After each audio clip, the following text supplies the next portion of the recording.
country will have seen today that for all his boasts and utterly breathtaking complacency, the Chancellor is in complete denial about the central fact which is defining this government in office, that under this Chancellor, under this Prime Minister, under this Chancellor and this Prime Minister, for most people in our country, living standards aren't rising, Mr. Speaker, they are falling year on year on year.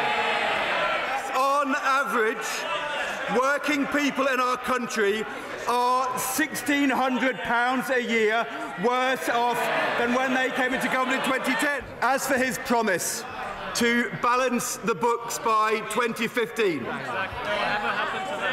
didn't he confirm today that in 2015 he's not balancing the books, he's borrowing £79 billion, Mr. Speaker?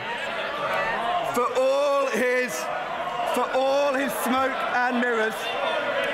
smoke and mirrors, he is borrowing £198 billion more than he planned in 2010.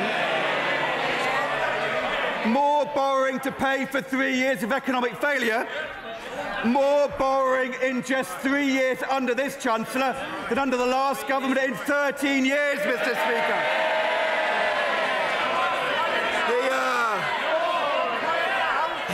He used to say he would balance the books in 2015.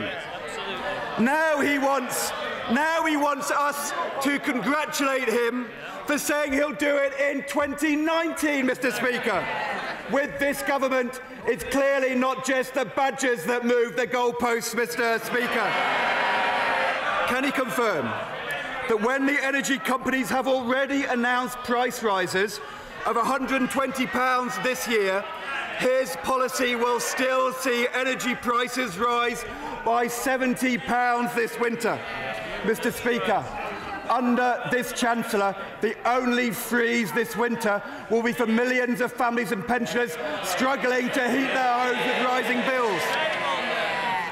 Does he really think he can get away with tinkering at the edges, moving green levies his own party introduced off the bills and onto the taxpayer, and, surprise, surprise, letting the energy companies completely off the hook, Mr. Speaker? We all know and agree that rising life expectancy means we're going to have to work longer.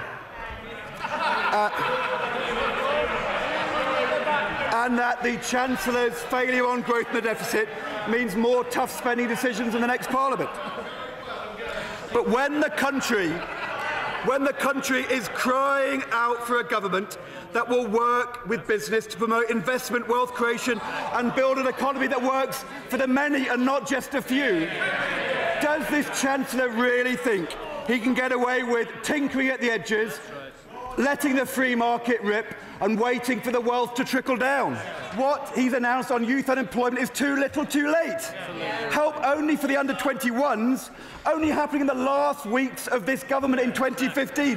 Why isn't he being more ambitious? Why won't he repeat the successful tax on bank bonuses to pay for a compulsory job for all young people, a job they'll take or lose? Why won't he remove the winter allowance from the richest 5% of pensioners? And, Mr. Speaker, why won't he reverse his tax cut for hedge funds, protect disabled people in our country by scrapping the unfair and perverse bedroom tax this Prime Minister introduced?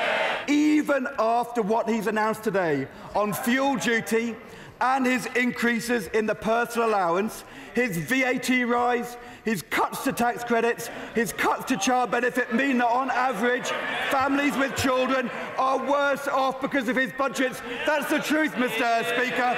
Giving with one hand, taking away much, much more with the other.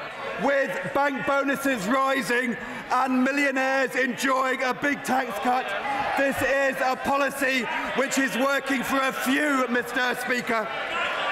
But as this autumn statement shows, with this out-of-touch Chancellor and Prime Minister, hard-working people are worse off under the Tories, Mr. Speaker.